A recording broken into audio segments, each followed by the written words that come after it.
Assalamualaikum warahmatullahi wabarakatuh.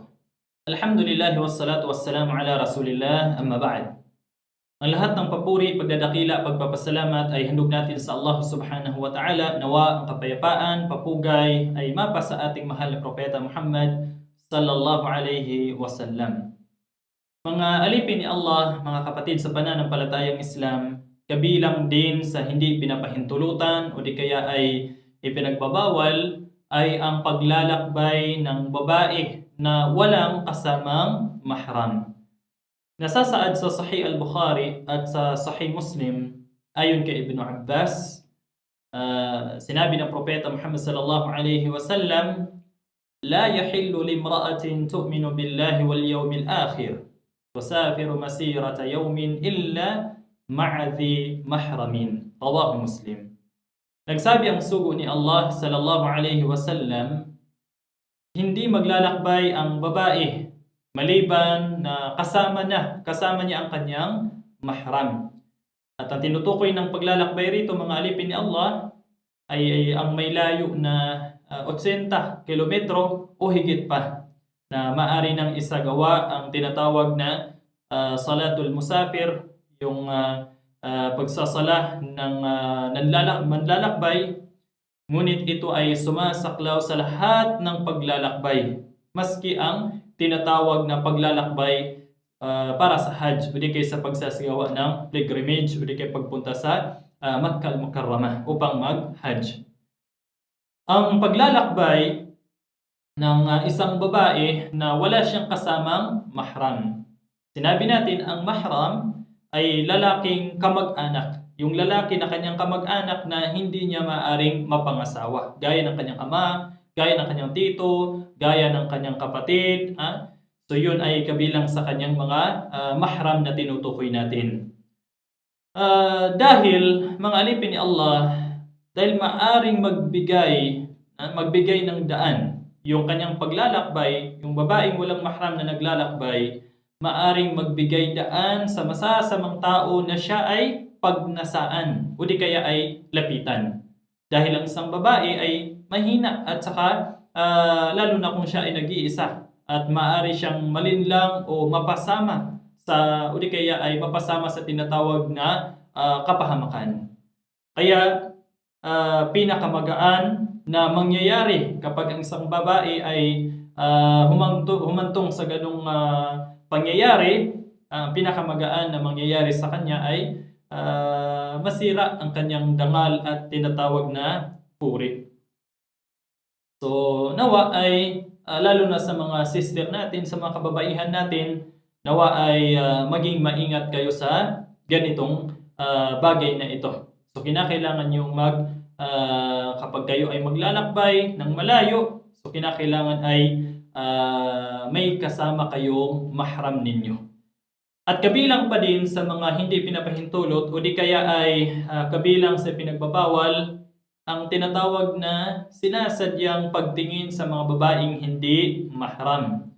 Qala Allah Ta'ala, "Qul lil mu'minina yaghudduna min absarihim wa yahfadhu furujahum, dhalika azka lahum, innallaha khabirun bima yasna'un." Sinabi ng Allah Subhanahu wa Ta'ala sa Suratun Nur, sabihin mo sa mga lalaking mananampalataya na magbaba sila ng kanilang mga paningin at pangalagaan nila ang mga puri nila. Iyon ay higit na dalisay para sa kanila. Tunay na si Allah ay nakababatid sa anumang pinaggagawa nila. Nagsabi naman ang sugo ni Allah sallallahu alaihi wasallam, "Fazinal 'ain an-nazar." Ay ila ma haram Allah. Rawahu al-Bukhari. Ang pangangalunya sinabi ng propeta Muhammad sallallahu alaihi wasallam, ang pangangalunya ng mata ay ang pagtingin. Ibig sabihin, pagtingin sa mga ipinagbabawal ni Allah Subhanahu wa Ta'ala. Ngunit taliwas doon ang anumang pagtingin, pagtingin dahil sa pangangailangang ipinapahintulot ng Sharia. Gaya halimbawa ng pagtingin ng lalaking nagbabalak magpakasal sa babaeng kanyang binabalak pakasalan. Dahil tayo sa Islam, Kapag halimbawa yung isang lalaki ay gustong mag-asawa sa isang babae, so pinapahintulutan sa atin na tingnan niya ang kanyang mapapangasawa o di kaya'y babaeng kanyang gustong pakasalan. At ganun din, kabilang din dito, exempted dito ang pagtingin ng doktor dahil sa layuning medikal. So kapag ganitong mga bagay, mga minamahal ni Allah subhanahu wa ta'ala, ay hindi ganun kahirap o hindi ganun kabigat ang hindi pagpapahintulot ng ating batas. Maliban na lang kung ito ay wali kaya ay walang dahilan. So yun ang ating sinasabi. At ganun din, mga minamahal ni Allah subhanahu wa ta'ala, hindi lang sa lalaki na ipinagbabawal na tumingin sa babaeng hindi niya mahram. Ay hindi lang ito para sa mga kalalakihan, kundi ito ay para din ito sa mga kababaihan. Ipinagbabawal din ang tinatawag na tumingin, pagtingin ng isang babae sa lalaking hindi niya mahram ng halimbawa ay humantong ito sa pagkatukso. Qala Allah Ta'ala, sinabi ng Allah Subhanahu wa Ta'ala sa banal na Quran, وَقُلْ لِلْمُؤْمِنَاتِ يَغْضُضْنَ مِنْ أَبْصَارِهِنْ وَيَحْفَظْنَ فُرُوجَهُنْ. Nagsabi si Allah Subhanahu wa Ta'ala, sabihin mo sa mga babaeng mananampalataya, mga mu'mina, na magbaba sila ng kanilang paningin at pangalagaan nila ang kanilang mga puri.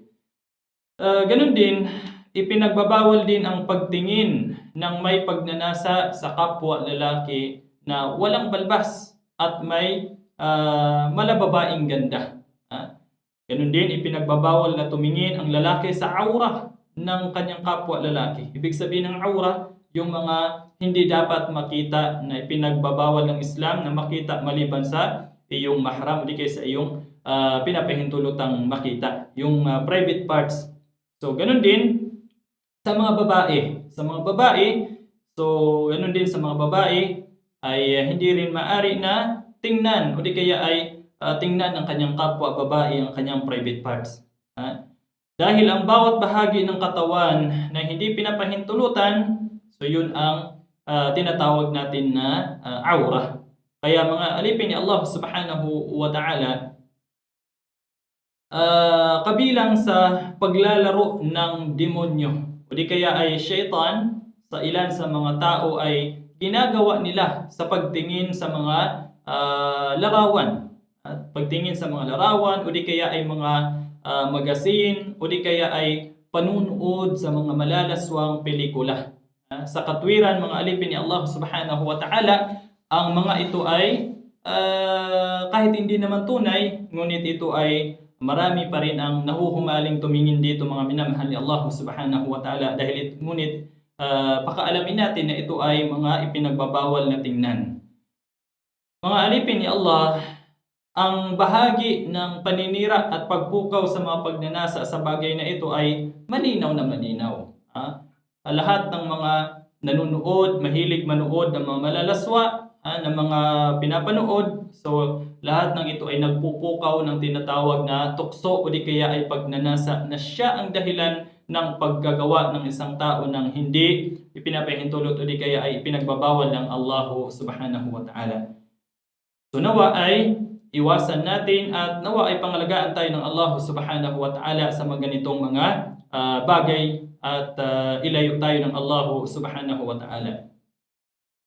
At ganun din, kabilang din sa tinatawag natin na pinagbabawal o di kaya ay maraming mga tao ang pabaya dito, lalong-lalo na sa mga kalalakihan, yung tinatawag na pagiging dayuth. Pagiging dayuth. Ang dayuth, ang taong nagsasawalang kibo. Nagsasawalang kibo o nagpapahintulot sa kahalayang ginagawa sa kanyang mahram o sa kahalayang ginagawa nito. Ibig sabihin, kung ang isang lalaki ay wala siyang pakialam sa mga nangyayari sa kanyang mahram, sa kanyang halimbawa sa kanyang mga kapatid na babae, wala siyang pakialam sa kanyang sa mga mahram niya na ginagawa ng kahalayan at gumagawa ito ng kahalayan, so ito ay maituturing na pagiging dayuth ng isang lalaki. an Ibn Umar radhiyallahu anhuma marfu'an, thalathatun qad harrama Allah 'alaihimul jannah, mudminul khamar wal 'aqu wad dayyuth alladhi yuqirru fi ahlihi al-khabath. Sinabi ng propeta Muhammad sallallahu alaihi wasallam ayon kay Ibn Umar, may tatlong pinagkaitan. Sinabi ng propeta, may tatlong pinagkaitan ni Allah ng paraiso. Pinagkait sa kanila ang paraiso, yung tatlo na ito. Una, yung tinatawag natin na mudminul khamar. Ibig sabihin, ito ay sugapa sa alak, adik sa alak. So ang isang tao ay adik sa alak, so ito ay kabilang sa binanggit ng propeta Muhammad sallallahu alaihi wasallam na pinagkaitan ng Allah subhanahu wa ta'ala ng paraiso. Kabilang din sa kanyang binanggit, pangalawa, ay ang suwail sa kanyang magulang. Yung suwail sa kanyang magulang, walang respeto sa kanyang magulang, nilalabanan niya ang kanyang magulang. So ito ay kabilang din sa tinatawag na pinagkaitan sila ng paraiso ng Allah subhanahu wa ta'ala. At pangatlo na binanggit ng propeta, yung tinutukoy natin, sinasabi natin na dayyuth, na kung saan na sinasang-ayunan niya ang paggawa ng kalaswaan sa kanyang mag-anak. So yun ang tinatawag natin na dayyuth. So kabilang din ito sa iniingatan natin, mga minamahal ni Allah subhanahu wa ta'ala, lalong-lalo na sa mga kalalakihan. So pangalagaan natin ang ating mga mahram, pangalagaan natin ang ating mga mag-anak, lalong-lalo sa mga kababaihan. So kinakailangan natin ay mapangalagaan ang kanilang mga dangal at kanilang puri. So ganun din mga alipin ni Allah subhanahu wa ta'ala, yung tinatawag na kabilang sa ipinagbabawal ay ang paghuhuwad sa pag-uugnay ng kaangkanan ng isang bata sa hindi niya ama at ang pagtanggi ng lalaki sa anak. Hindi pinapahintulutan sa batas ng Islam sa atin sa Sharia na ang isang Muslim ay mag-aangkin na siya ay anak ng ibang tao na hindi niya itutunay na ama, o iuugnay niya ang kanyang sarili sa angkan na hindi naman niya pinagmulan. Dahil may mga ilang tao na ginagawa ito dahil sa pansariling pakinabang, mga sariling interes, lalo na sa material na dahilan, material na bagay, kayamanan at iba pa. At ipinarirehistro nila ang maling apelyido o di kay peking dokumento o peking angkan sa mga opisyal na dokumento. Kaya mayroon ding gumagawa nito dahil sa galit o di kaya ay sama ng loob sa kanyang ama na iniwan siya noong siya ay bata pa. So karamihan din ito, may mga ilan din na nangyayari, ginagawa ito mga alipin ni Allah subhanahu wa ta'ala. Tandaan natin, ang lahat ng ito ay ipinagbabawal. Hindi ito pinapahintulutan sa atin sa pananampalatayang Islam. Dahil nagdudulot ito ng malaking suliranin sa maraming aspeto, tulad ng usapin ng mahram, mga hindi maaaring mapangasawa, o di kaya ay kasal, pagmamana, at iba pang kaugnay na batas. So marami itong masasagasaan, marami siyang masasagasaan sa mga batas ng pananampalatayang Islam. Kaya ito ay hindi maaari. وقد جاء في الصحيح عن سعد وأبي بكر رضي الله عنهما مرفوعا: من ادعى إلى غير أبيه وهو يعلم فالجنة عليه حرام. رواه البخاري. Nabanggit sa tumpak na hadith ayon kay Sa'ad at Abu Bakra, kalugdan nawa silang dalawa ng Allah subhanahu wa ta'ala, ang sinumang nag-angkin ng hindi naman niya ama, gayong siya ay nakakaalam sa totoo nito, ang paraiso ay ipinagbabawal sa kanya. Bawal sa kanya, ipinagkait sa kanya ang tinatawag na paraiso. Yun ang binanggit ng propeta Muhammad sallallahu alaihi wasallam. Ipinagbabawal sa batas ng Islam ang anumang pakikialam o paglalaro sa lahi at ang pagpapalsipika o di kay o pamimiki nito, mga alipin ni Allah subhanahu wa ta'ala. Dahil may mga ilang tao na kapag matindi ang alitan nila ng kanilang asawa, inaakusahan na ito ay inaakusahan nila ito na ng pakikiapid, o di kaya ay nangangalunya, o di kaya itinatanggi ang kanilang anak ng walang sapat na patunay. Kahit ang bata ay ipinanganak sa loob ng kanilang pagsasama. So may mga ganitong mga nangyayari. At ganoon din, mayroon ding ilang asawa na nagtatraidor sa tiwala. Nagtatraidor sa kanyang asawa. Nabubuntis dahil sa pakikiapid. May mga mag-asawa, yung babae ay nabubuntis. Nabubuntis dahil sa pangangalo niya, hindi sa kanyang asawa.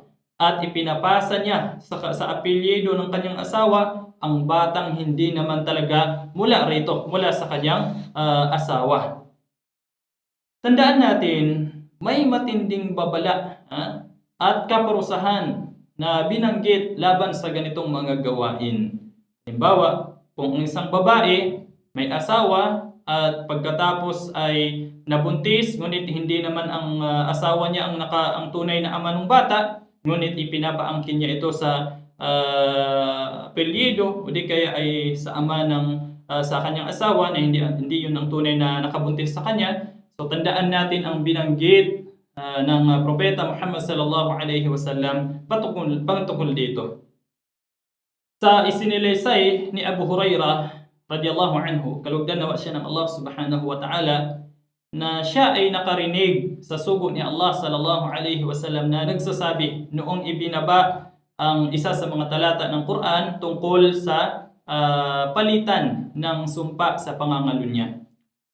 Sinabi ng propeta Muhammad sallallahu alaihi wasallam, ayyuma imra'atin adkhalat ala qaumin man laysa minhum falaysat min Allah fi shay wa la yudkhilahu Allah jannatahu wa ayyuma rajulin jahada waladahu wa huwa yanzur ilayhi ihtajaba Allah minhu wa fadahahu ala ru'usil awwalin wal akhirin. Rawahu Abu Dawud.